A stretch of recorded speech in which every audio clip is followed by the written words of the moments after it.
Life story channel में आपका स्वागत है। हमारी आज की कहानी है कर्मों का फल। माहौल गमगीन था। अपनी माँ का अंतिम संस्कार करके अभी अभी घर लौटा विनय बार बार अपनी माँ को याद करके रोता जा रहा था। आंखों के आंसू थमने का नाम नहीं ले रहे थे। रह रहकर अपनी माँ की आवाज उसके कानों में गूंजने लगती और वो इधर उधर देखने लगता। फिर रोते हुए बोला, आज सुबह ही माँ ने डॉक्टर के पास ले जाने को कहा था, लेकिन मैंने ही यह कहकर मना कर दिया कि आज मुझे जरूरी काम से बाहर जाना है। मैं आपको डॉक्टर के पास कल लेकर चलूंगा, लेकिन मुझे क्या पता था कि आज ही मृत्यु उन्हें अपना ग्रास बनाने वाली है।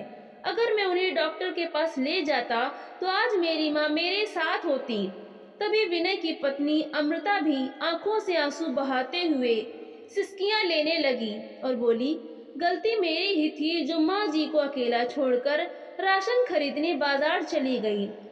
न जाने ऐसा क्या हुआ जो पूरे घर में आग फैल गई और माँ जी हमेशा हमेशा के लिए। इतना बोलते बोलते अमृता दहाड़े मारकर रोने लगी। आस पड़ोस की औरतें बेटे के साथ साथ बहू को सास के गम में इतना रोते हुए देखकर उसे दिलासा देने लगे और अमृता की तारीफ करते हुए आपस में बातचीत करने लगे। कितना प्यार था सास बहू में, बिल्कुल माँ बेटी की तरह। पर होनी को कौन टाल सकता है। देखो तो बेचारी का रो रो कर कितना बुरा हाल है। अभी ये सब बातें चल ही रही थीं कि तभी पीछे से किसी की आवाज आई। क्या हुआ? ये सब क्या हो रहा है? जैसे ही लोगों ने पीछे मुड़कर देखा तो सब लोग आश्चर्यचकित रह गए। उनके तो जैसे पैरों तले जमीन ही खिसक गई। चारों तरफ हाहाकार मच गया। अमृता को अपनी आंखों पर यकीन नहीं हो पा रहा था तो विनय के चेहरे पर आश्चर्य के भाव थे। आखिर वो कौन था जिसके आते ही सबकी हैरानी का ठिकाना न रहा। आइए जानते हैं विनय, शारदा जी की इकलौती संतान, पति की मृत्यु होने के बाद आर्थिक स्थिति अच्छी न होने के बावजूद भी शारदा जी ने उसे बहुत अच्छी शिक्षा दी। अपना सुख सुविधा सब त्याग कर उसकी आंखों में पल रहे सपनों को पूरा करने की कोशिश की। विनय भी इस बात को जानता था और अक्सर अपनी माँ से कहता कि जीवन के किसी भी मोड़ पर मैं आपको अकेला नहीं छोड़ूंगा, हमेशा आपका ध्यान रखूंगा, आपको हर सुख सुविधा देने की पूरी कोशिश करूंगा। धीरे धीरे समय बीतने लगा। पढ़ाई लिखाई पूरी होने के बाद विनय को अच्छी नौकरी भी मिल गई और वो दिन भी जल्दी ही आ गया जब अमृता विनय की जिंदगी में उसकी पत्नी बनकर आई। शारदा जी ने अपनी बहू को खूब लाड़ प्यार दिया। उनकी कोई बेटी नहीं थी, इसलिए अपनी बेटी के हिस्से का प्यार भी उन्होंने अपनी बहू को दिया। अमृता भी इस घर में आकर बहुत खुश थी, लेकिन ऐसा केवल कुछ ही दिन तक चला, क्योंकि अमृता को या तो अपनी माँ के साथ फोन पर बतियाना अच्छा लगता था या फिर अपनी सहेलियों के साथ पार्टी और शॉपिंग पर जाना। अपने ऊपर पैसे खर्च करना, नई नई ड्रेस खरीदना उसे बहुत पसंद था। लेकिन जब भी शारदा जी अपनी बहू अमृता को कोई काम करने को कहती तो उसे परेशानी होने लगती। घर गृहस्थी की जिम्मेदारियां से उसका कोई सरोकार ही नहीं था। अब उसे अपनी सास में केवल बुराइयां ही नजर आती थीं। अक्सर फोन पर अपनी सहेलियों को भी यही बात कहती कि न जाने मैं कैसी जगह आ पड़ी हूँ। यहाँ तो हर किसी को बस अपने से मतलब है। मैं तो बस पूरा दिन काम करती रहूं। यह लोग तो यही चाहते हैं। बहू के नाम पर मुफ्त की नौकरानी चाहिए थी इन लोगों को। सारा दिन चूल्हे चौकी में सड़ती रहूं। मेरी अपनी तो कोई जिंदगी है ही नहीं। कभी कभी तो मन करता है कि कहीं जाकर मर जाऊं। शारदा जी समझ पा रही थीं कि उनकी बहू काम करने में ज्यादा दिलचस्पी नहीं लेती। उसे कोई ज्यादा परेशानी ना हो, इस कारण वो खुद ही घर के काम की सारी जिम्मेदारियां संभाल लिया करती थीं। बढ़ती उम्र के चलते उन्हें काम करने में मुश्किल होती थी, इसलिए अपनी बहू को केवल अपनी मदद के लिए कभी कभी आवाज लगा देती। उस पर भी अमृता चिढ़ जाती थी और अक्सर गुस्से में बड़बड़ाती रहती कि इस घर में आकर तो मेरी जिंदगी ही बर्बाद हो गई है। बहू के इस तरह के व्यवहार से परेशान होकर शारदा जी ने उसे कोई काम कहना ही छोड़ दिया था। धीरे धीरे समय बीतने लगा, लेकिन अमृता के व्यवहार में कोई परिवर्तन नहीं आया। विनय भी अपनी पत्नी के बर्ताव से परेशान था, लेकिन जब भी उसे समझाने की कोशिश करता तो अमृता उसी समय कलह शुरू कर देती। इसलिए मजबूर होकर उसने घर के काम करने के लिए एक काम वाली बाई को रख लिया, जिससे खर्च का अतिरिक्त भार भी विनय पर पड़ गया, जिस कारण वो अपनी पत्नी को उसके नाजायज खर्चों के लिए ज्यादा पैसे नहीं दे पाया। लेकिन कुछ दिन बीते तो अमृता ने डायमंड नेकलेस लेने की जिद पकड़ ली, लेकिन विनय उसे टालता रहा। परेशान होकर अमृता ने अपनी माँ को फोन करके इस बारे में बताया और कहा, माँ, जब से शादी करके इस घर में आई हूँ मैं तो परेशान हो गई हूँ। न जाने कैसे भिखारियों से पाला पड़ा है। तुम्हारे दामाद से तो मेरी एक डिमांड तक पूरी नहीं की जाती। अब मुझसे रोज रोज इस तरह मनमार कर नहीं जिया जाता। अपनी बेटी को इस तरह परेशान देखकर अमृता की माँ बोली, बेटी, कोई जरूरत नहीं इस तरह मनमार कर जीने की, जब तक वो नहीं तुम्हारी बात ना माने तब तक अपनी जिद पर अड़ी रहना। अपनी माँ की बात अमृता के दिमाग में पूरी तरह से बैठ गई। एक दिन जब विनय ऑफिस से घर लौटा तो बुरी तरह थका हुआ था। घर आकर जैसे ही अपना ब्रीफ केस रखा तो सामने अपनी पत्नी अमृता का गुस्से से फूला हुआ चेहरा देखा।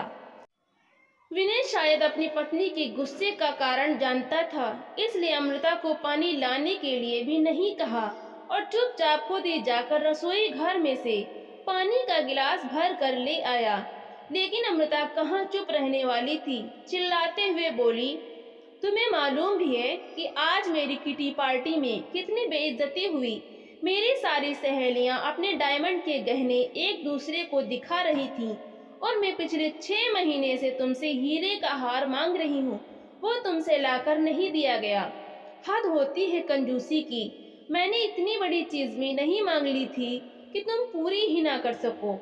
मैं तुम्हें बता देती हूँ, अगली बार जब मैं किटी पार्टी में जाऊंगी तो अपना हीरो का हार ही पहन कर जाऊंगी। अमृता ने गरजते हुए कहा तो विनय ने उसे प्यार से समझाते हुए कहा, देखो अमृता, अभी मेरे पास इतने पैसे नहीं हैं। माँ बीमार रहती हैं, उनकी दवाइयों का भी खर्च होता है और फिर अब काम वाली बाई लगाने के बाद खर्च और भी बढ़ गया है।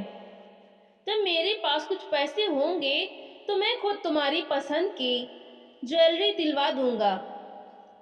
अपने पति की बात सुनकर अमृता उस समय चुप रह गई और डायमंड नेकलेस के सपने देखने लगी। लेकिन अगले ही दिन जब विनय ऑफिस से घर लौटा तो उसका मुंह लटका हुआ था। दरअसल पिछले 2 महीने से उसका टारगेट पूरा न हो पाने के कारण उसके बॉस ने उसे अच्छी खासी फटकार लगा दी और अपने जूनियर्स के सामने अपना अपमान होते देख विनय से रहा न गया और उसकी अपने बॉस से बहस हो गई, जिसके चलते उसे कंपनी से निकाल दिया गया। विनय को उदास देखकर शारदा जी ने उसे अपने पास बैठाया और उसे पूछने लगी, क्या हुआ बेटा विनय, तुम इतने परेशान क्यों हो? तभी विनय ने बताया कि उसे कंपनी से निष्कासित कर दिया गया है। फिर बोला, दरअसल माँ, पिछले कुछ महीनों से घर का माहौल ही कुछ ऐसा चल रहा था जिस कारण मैं अपने काम पर पूरा ध्यान नहीं दे पाया और टारगेट पूरा नहीं हो पाया, जिस कारण बॉस मुझे खरी खोटी सुनाने लगे। लेकिन मैं भी कैसे बर्दाश्त करता। गुस्से में मैंने भी उन्हें 2 बातें बोल दी। इसी वजह से मुझे कंपनी से निकाल दिया गया है। लेकिन माँ, चिंता करने की कोई ज़रूरत नहीं है, मुझे जल्दी ही कहीं और इससे भी अच्छी नौकरी मिल जाएगी। ऐसा कहकर विनय उदास भाव से अपने कमरे में चला गया और शारदा जी सोच में पड़ गई कि आखिर घर का खर्च कैसे चलेगा, क्योंकि विनय के पास कोई जमा पूंजी भी नहीं थी। पाई पाई करके जो पैसे उसने इकट्ठे किए थे, उन पैसों को उसने ये घर खरीदने में खर्च कर दिया था। अपने बेटे की चिंता शारदा जी को खाए जा रही थी। उधर जब विनय ने अपनी नौकरी छूटने की बात अमृता को बताई तो अमृता सिर पकड़कर बैठ गई, यह सोचकर कि अब वो अपने शौक कैसे पूरे कर पाएगी। फिर विनय ने अपनी मजबूरी बताते हुए अपनी पत्नी से कहा, अमृता, ऐसी स्थिति में मुझे तुम्हारी मदद की जरूरत है। तो अमृता हैरान होते हुए बोली, भला मैं आपकी क्या मदद कर सकती हूँ? तो विनय बोला, तुम अगर चाहो तो मेरी मदद कर सकती हो। इस पर अमृता प्रश्नवाचक निगाह से उसकी ओर देखने लगी। तो विनय बोला, अगर अगले महीने तक मेरी नौकरी ना लगी तो घर का खर्चा चलाना मुश्किल हो जाएगा। ऐसी हालत में हम लोग काम वाली बाई का खर्चा अफोर्ड नहीं कर सकते। तो तुम कुछ दिनों के लिए माँ के साथ घर का काम संभाल लो, क्योंकि इस समय एक एक पैसा बचाना हमारे लिए जरूरी है। विनय की बात सुनकर अमृता नाक भौं सिकोड़ती हुई बोली, लेकिन तुम जानते हो कि मुझसे ये सब काम नहीं होते। बड़ी मुश्किल से मैं अपने लिए कुछ समय निकाल पाती हूँ। तो विनय बोला, अमृता, जब मेरी अच्छी नौकरी लग जाएगी तो तुम जो मांगोगी वो तुम्हें ला कर दूंगा। सिर्फ 1-2 महीने के लिए एडजस्ट करो प्लीज। विनय की ये बात सुनकर अमृता घर के कामों में अपने सासू माँ का हाथ बटाने के लिए राजी हो गई। 1 सप्ताह बीत चुका था, लेकिन विनय को बहुत कोशिश करने के बावजूद नई नौकरी नहीं मिल पा रही थी। उधर शारदा जी जैसे ही दोपहर का खाना पकाने के लिए रसोई घर में गई तो फर्श पर पानी गिरा होने के कारण अचानक उनका पैर फिसल गया और जोर से जमीन पर गिर गई। विनय ने उसके चिल्लाने की आवाज सुनी तो तुरंत दौड़ा दौड़ा आया और अपनी पत्नी की मदद लेकर शारदा जी को किसी तरह बिस्तर तक लेकर आया। लेकिन शारदा जी दर्द से कराहती जा रही थी और धीरे धीरे दर्द असहनीय हो गया। उनकी हालत खराब जानकर विनय उन्हें डॉक्टर के पास ले गया। डॉक्टर ने जांच की तो मालूम पड़ा कि उनकी बाजू की हड्डी में हल्का फ्रैक्चर आया है। उनकी कमर में भी बहुत ज्यादा दर्द हो रहा था, जिस कारण डॉक्टर ने उन्हें कुछ समय के लिए बेड रेस्ट करने को कह दिया। नौकरी छूटने और मां की चोट से विनय बहुत ज्यादा परेशान हो गया था। अब उसका खर्च और भी ज्यादा हो गया था, लेकिन उससे भी ज्यादा परेशान हो गई अमृता, क्योंकि एक और तो काम वाली बाई चली गई थी तो दूसरी ओर उसकी सासू माँ, जो सारा दिन घर पर काम वाली बाई की तरह ही काम करती रहती थी, बिस्तर पर बैठ गई। अब खाना पकाना, साफ सफाई, बर्तन और कपड़े धोना, सारे कामों की जिम्मेदारी अमृता पर आ चुकी थी। साथ ही साथ उसे शारदा जी के सारे काम भी करने पड़ गए। हालांकि शारदा जी अपनी लाठी के सहारे से बाथरूम तक तो जैसे तैसे चली जाती थीं, लेकिन उन्हें हाथ में खाना देना, दवाइयाँ देना और उनके छोटे छोटे काम भी अमृता को मुसीबत लगते थे। विनय अक्सर नौकरी की तलाश में सुबह सुबह निकल जाता था और बच्चों को भी स्कूल जाना होता था, इसलिए अमृता को सुबह सुबह उठना पड़ता था। एक दिन सुबह जब नाश्ता पानी निपटा कर जैसे ही अमृता अपने कमरे में जाकर बैठी तो अपनी माँ से फोन पर बातें करने लगी। माँ, तुम जानती नहीं हो मेरे सिर पर कितनी बड़ी मुसीबत आ गई है। सारा दिन काम वाली बाई की तरह काम में जुटी रहती हूँ, एक पल को भी चैन नहीं है। नौकरानियों से भी बदतर हालत हो गई है आपकी बेटी की। अभी अमृता अपनी माँ से फोन पर बातें कर ही रही थी कि तभी शारदा जी की आवाज आई, बहू, मुझे 1 कप चाय तो बनाकर दे देना, बहुत ठंड लग रही है। अपनी सासू माँ की बात सुनकर अमृता अपनी माँ से कहने लगी, क्या बताऊँ माँ, ना जाने कब ठीक होगी मेरी सास। अब तो इतने दिन हो गए हैं, फिर भी अभी तक बिस्तर पर ही पड़ी है। मुझे तो लगता है इन्हें कोई चोट वोट नहीं आई, ये तो बस चोट का ड्रामा कर रहे हैं। न जाने कब उठेंगे। सारा दिन घर का काम करते करते मैं तो पागल ही हो जाऊंगी, और यहाँ ये महारानी पूरा दिन बिस्तर पर आराम फरमाती हैं। माँ बेटी में क्या बातें हो रही थी कि फिर से शारदा जी की आवाज आई, अमृता बहू, बाकी का काम हो गया हो तो मुझे भी चाय नाश्ता दे दो, बहुत भूख लगी है। सासू माँ की आवाज सुनते ही फोन रखकर अमृता गुस्से से उठी और पैर पटकते हुए किचन की ओर चली गई। जलते भूनते हुए उसने चाय बनाई और साथ में दो रोटियां रखकर अपनी सासू माँ के सामने पटकते हुए बोली, थोड़ी देर सब्र नहीं रख सकती थी क्या? आखिर मैं भी तो इंसान हूँ। सुबह से काम करते करते थक गई थी। अगर थोड़ी देर के लिए अपने कमरे में जाकर आराम करने लगी तो कौन सी बड़ी मुसीबत आ गई थी। बहू की तीखी बातें सुनकर शारदा जी आंखों में आंसू लिए बोली, बहू, मुझे भी बार बार तुम्हें परेशान करना अच्छा नहीं लगता, लेकिन क्या करूं? मजबूरी के कारण मैं बिस्तर पर पड़ी हूँ। मेरी हालत ऐसी ना होती तो मैं कभी न बैठती। और फिर सुख दुख में और परेशानी में परिवार के सदस्य ही तो एक दूसरे के काम आते हैं ना। तभी अमृता बोली, जब बैठे बैठे सब कुछ मिल रहा है तो फिर यह फालतू के भाषण देने की क्या जरूरत है। थोड़ी ही देर में अमृता के फोन की घंटी फिर से बज उठी। फिर से उसकी माँ का फोन आया था। बेटी अमृता, तेरी हालत देख देख कर तो मुझे तेरी चिंता खाई जा रही है। कितनी परेशानी झेलनी पड़ रही है मेरी बच्ची को। तभी अमृता बोली, क्या करूँ माँ, एक तरफ तो पैसे की तंगी और दूसरी तरफ दिन भर मैं इस महारानी के नखरे झेलती रहूं। समझ नहीं आता किस तरह अपनी सास से छुटकारा पाऊं। अगर मैं इन्हें वृद्धाश्रम भेजने की बात कहूंगी तो तुम्हारे दामाद इस बात को भी कभी मंजूर नहीं करेंगे। तुम ही बताओ, इस समस्या का क्या समाधान है? निराशा भरे स्वर में अमृता ने कहा तो उसकी माँ बोली, बेटी चिंता मत करो, मेरे पास इस समस्या का हल है। माँ की बात सुनते ही अमृता चहक उठी और बड़ी खुशी से पूछने लगी, ऐसा कौन सा हल है माँ, मुझे भी बताओ।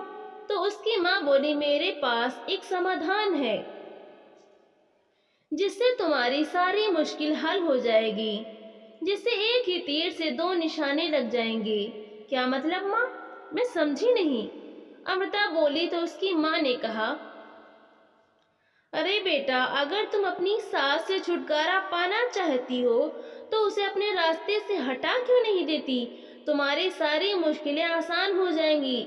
ना तो तुम्हें रोज रोज की परेशानी झेलनी पड़ेगी, ना ही उनकी दवाइयों का खर्च उठाना पड़ेगा, और ऊपर से सासू माँ के बीमा के पैसे मिलेंगे सो अलग। अपनी माँ की यह बात सुनते ही अमृता मुंह बनाते हुए बोली, क्या माँ, आप भी कैसी बातें कर रही हैं? कितना वाहियात आइडिया है आपका। मैं भला अपनी सास को कैसे अपने रास्ते से हटा सकती हूँ? इससे पहले कि उसकी माँ कुछ बोलती, इतने में दरवाजे पर कुरियर वाले ने घंटी बजाई तो अमृता ने फोन रख दिया और कुरियर लेकर फिर से अपने काम में व्यस्त हो गई। लेकिन काम करते करते उसे बार बार अपनी माँ की कही गई बातें याद आ रही थी। अमृता दिन भर सोच में ही डूबी रही कि आखिर कैसे कोई हल निकाला जाए। फिर अपनी माँ द्वारा दिए गए सुझाव के बारे में सोचने लगी। पहले अपनी माँ की जो बात उसे बेहुदा लग रही थी, अब वो उसी दिशा में अपने कदम बढ़ाने की सोच रही थी।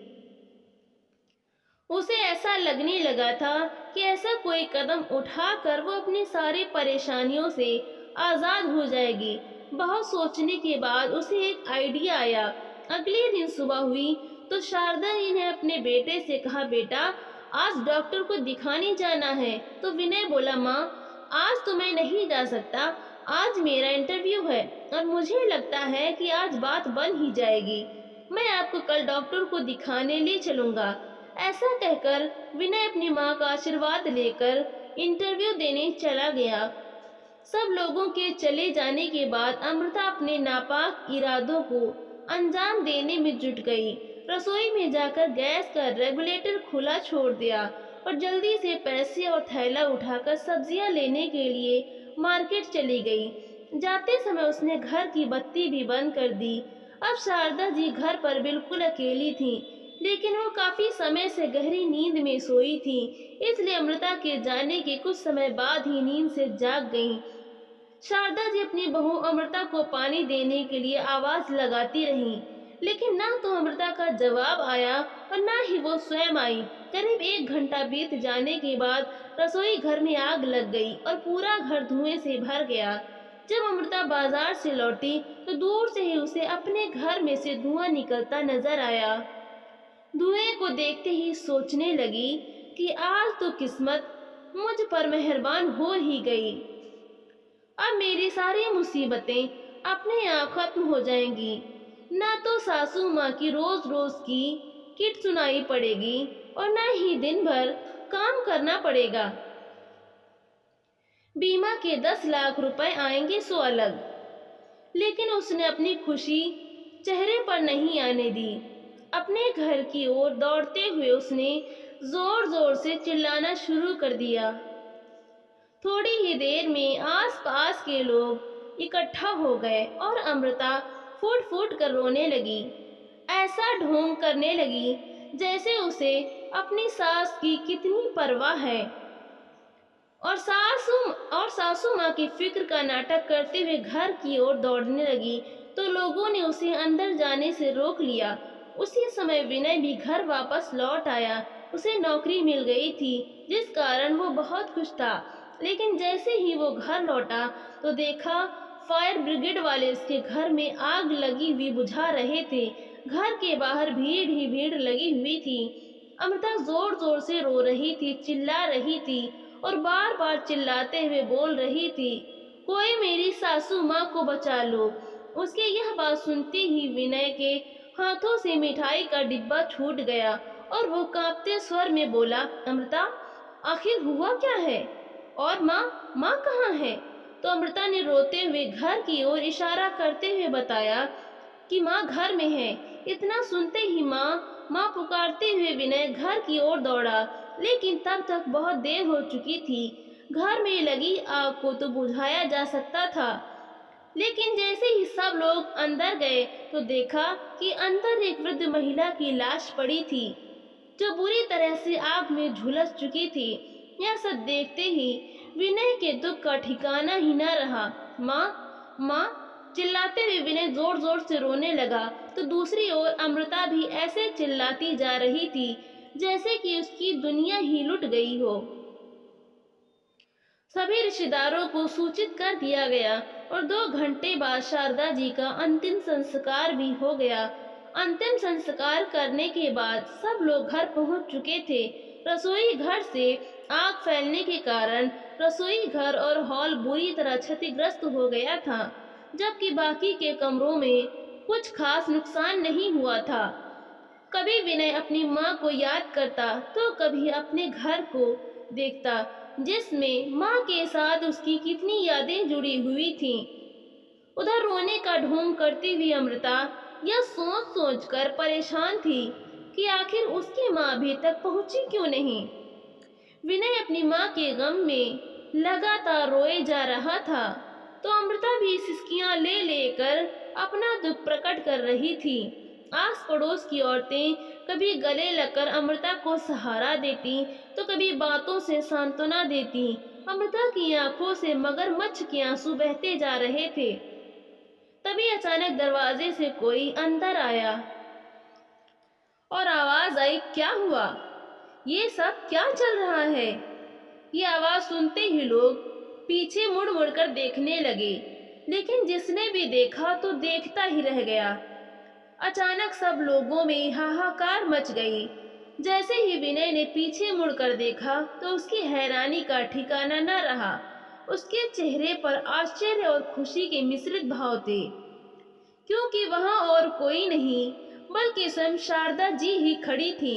उन्हें देखते ही विनय जोर से चिल्लाया, माँ, और दौड़ते हुए अपनी माँ के गले लग पड़ा। शारदा जी को अपने सामने खड़े देख उनकी बहू अमृता की आंखें फटी की फटी रह गईं। वो तो लगभग चक्कर खाकर गिरने ही लगी थी। उसे समझ नहीं आ रहा था कि आखिर ऐसा कैसे संभव है।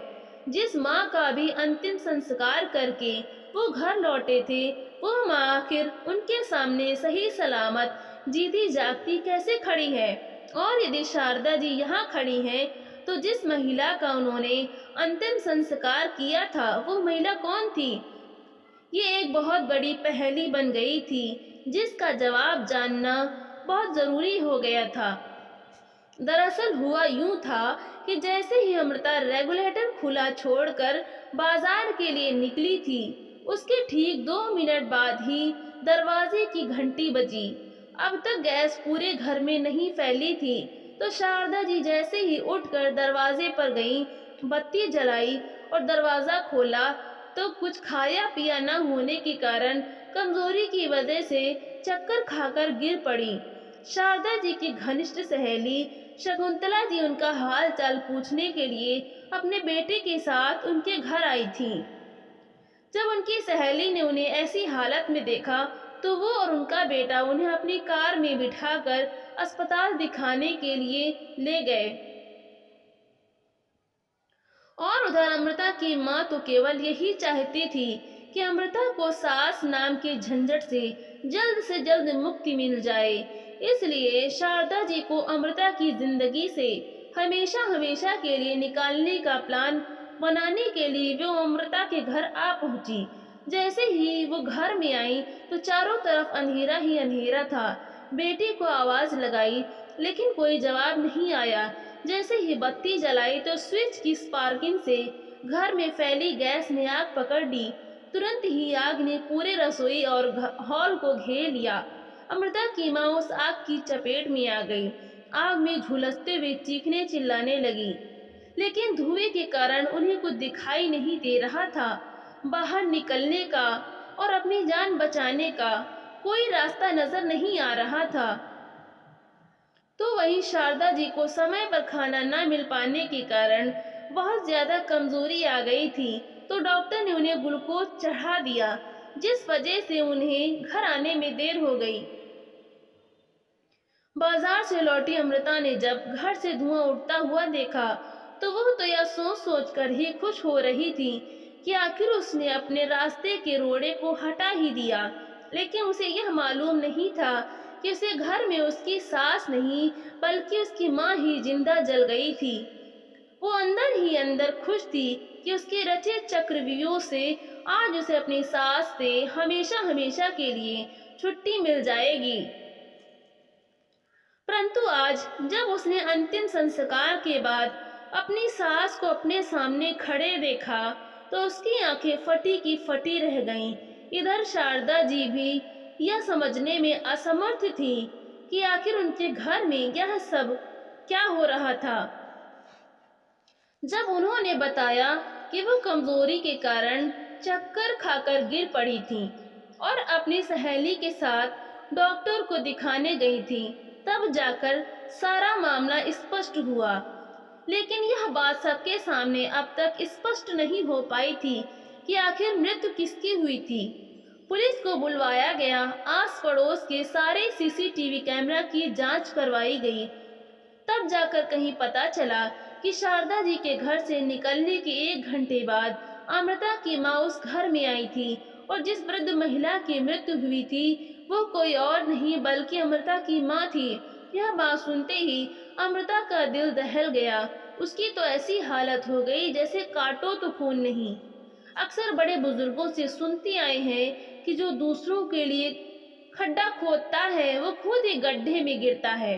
आज ये बात साबित हो चुकी थी।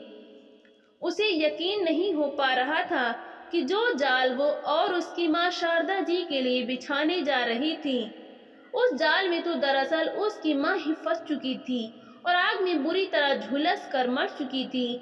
अपने ही हाथों उसने अपनी माँ की जिंदगी खत्म कर दी थी।